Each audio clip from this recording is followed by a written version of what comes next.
በስመ አብ ወወልድ ወመንፈስ ቅዱስ አሃዱ አምላክ አሜን። እስመናሁ እዝየንወክሙ አብየ ዜና ፍስሐ ዘይከውን ለክሙ ወለኩሉ ዓለም ነሆ ንዓኻትኩምን ንኹሉ ዓለምን ደስ ዘብል ብስራት አበስረኩም ኣለኹም። ክቡራን ምእመናን ቤተ ክርስቲያን ኣብ ሙሉእ ዓለም እትነብሩ ሰላም ናይ ጎይታናን መድኃኒናን ኢየሱስ ክርስቶስ ክበጽሐኩም ቅዱስ ፍቃዱ ይኹን። ክቡራን ህዝበ ክርስቲያን እንኳዕ ናብ በዓለ ልደት ጎይታናን መድኃኒናን ኢየሱስ ክርስቶስ አብጽሐና። ፈጣሪና አምላኽና ክርስቶስ በብዙሕ ምሕረቱን ርህራሄኡን ዝረድአናን ዝሕልወናን ንልዑል እግዚአብሔር አምላኽና ክብርን ምስጋናን ይብጽሐዮ። እቲ ዝነበረን ዘሎን ዝነብርን ካብ ሰለስተ አካል ማለት ሓደ አካል እግዚአብሔር ወልድ ካብ ሰማያ ሰማያት ወሪዱ ካብ ቅድስት ድንግል ማርያም ዝተወልደሉ ዕለት ልክዕ ሎሚ ከም ዝኾነ ገይርና ዮም ፍስሐ ኮነ በእንተ ልደቱ ለክርስቶስ። ሎሚ ብልደት ክርስቶስ ሓጎስ ኮነ ደስታ ኮነ ብምባል ቅዱስ ቤተ ክርስቲያንና ከም ዝሰርዓትልና ዕለት 29 ታሕሳስ ልደት ናይ ጎይታናን አምላኽናን መድኃኒናን ኢየሱስ ክርስቶስ ኢልና ነኽብሮ። እስመናሁ እዝየንወክሙ አብየ ዜና ፍስሐ ዘይከውን ለክሙ ወለኩሉ ዓለም እነሆ ንዓኻትኩምን ንኹሉ ዓለምን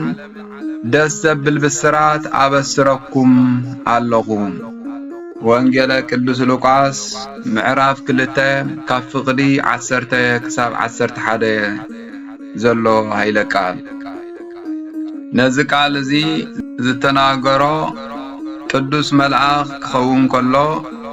ጸሓፊ ድማኒ ካብቶም 4 ወንጌላውያን ቅዱስ ሉቃስ እዩ። በረኸት ረድኤት ናይ ቅዱስ ሉቃስ ይክፍለና። ልደት ዝብል ቃል ካብ ወለደ ዝብል ግስቲ ዝወፀ ኮይኑ ትርጉሙ ኸዓ ምውላድ ማለት እዩ። ክርስቶስ አምላኽና ፈጣሪና ካብ ቅድስት ድንግል ማርያም ካብ ስጋ ስጋ ካብ ነፍሳ ነፍስ ወሲዱ ባህርየ ሰብ ተዋሂዱ ሰብ ኮይኑ ንኽውለድ ምኽንያት ዝኾኖ እቲ ቀዳማይ ሰብ ማለት አቦና አዳም ኣይትብላዕ ዝተባሃለ ዕፀ በሊዑ ብዝፈጸሞ በደል እዩ ማለት እዩ። ግናኸ ክሳዓቲ ነቦና አዳም ዝሃቦ ተስፋ ሕይወት ዝፍጸም ደቂ ሰባት ኣብ ትሕቲ ባርነት ኃጢአትን ፍዳን ኩነንየን እናተሰቃዩ ይነብሩ ነበሩ። ቅዱስ ጳውሎስ ናብ ሰብ ገላትያ ኣብ ምዕራፍ 4 ኣብ ፍቕዲ 4 ዘሎ ሃይለ ቃል ወአም በጽሐ ጊዜኡ ፈነወ እግዚአብሔር ወልዶ ወተወልደ እምብእሲት ግዚኡ ምስ በጽሐ ድማ እግዚአብሔር ንወዱ ለኣኾሞ ካብ ቅድስት ድንግል ማርያም ተወልደ ከም ዝብል እቲ ጊዜ ምስ በጽሐ ክርስቶስ ኣብ መብልዕ ማል ተወልደ ኣብ ቤተልሔም ተወልደ ብልደቱ ድማኒ ተነጊሩ ዘይውዳእ ሰናይ ኮነ ጽቡቕ ኮነ።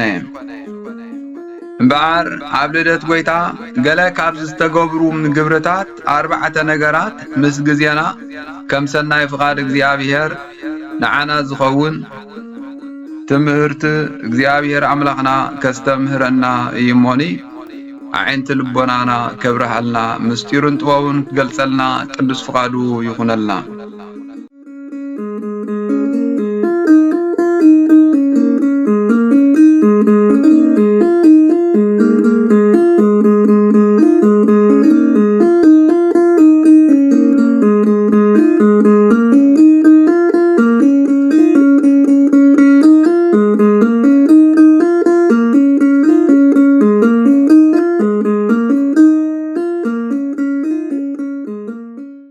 ቀዳማይ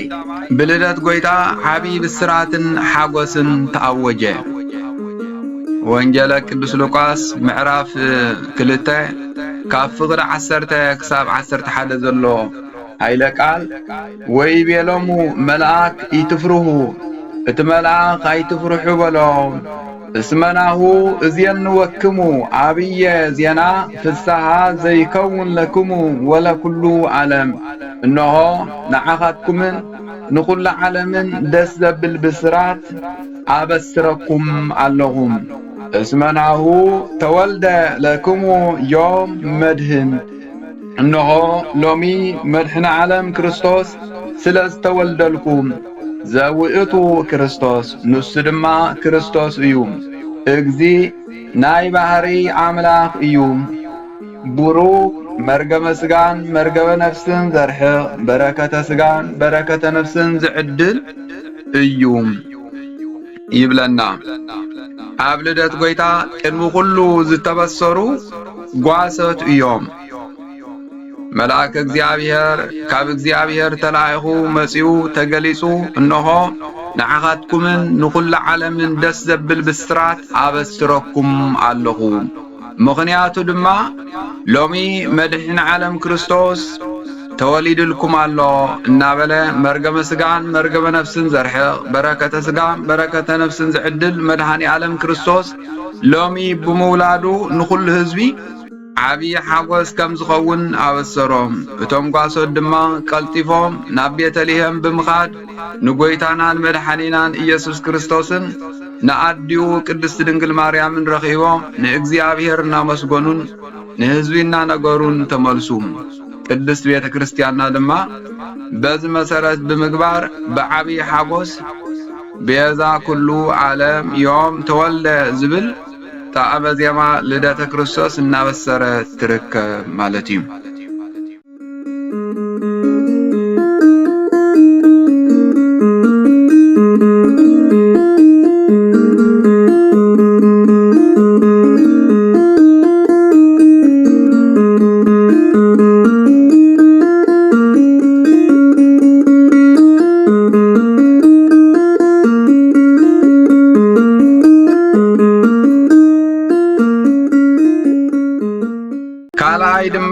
بلداتو مسغانا كونه وانجيل قدوس لوقاس معراف كلته فقدي 13 زل هيلقال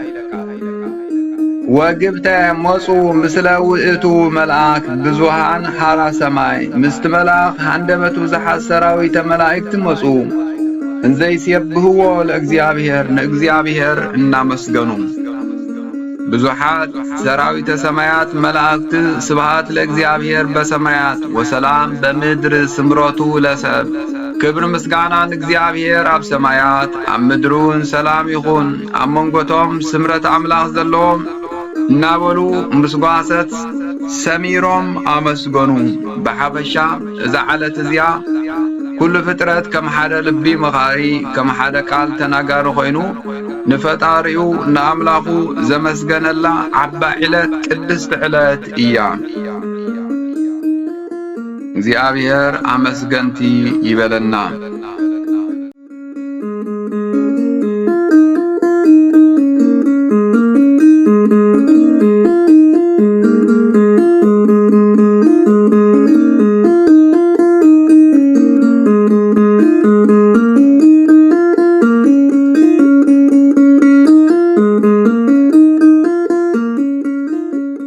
بسالساي نريو دما سالساي بلدتو سلام عرقن كونه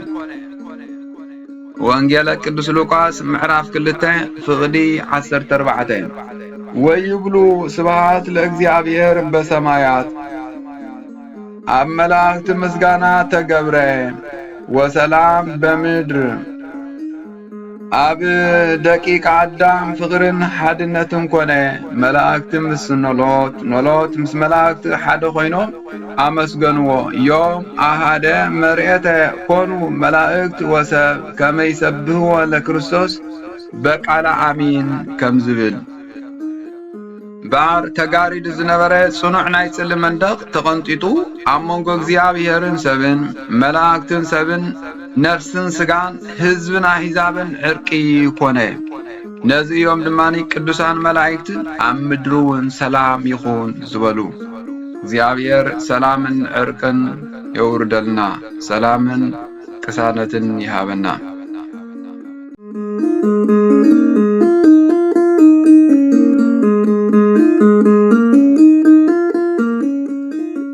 رابعي دما لدت قويتا معالتي هيابيا سماويان ملاكت قدسان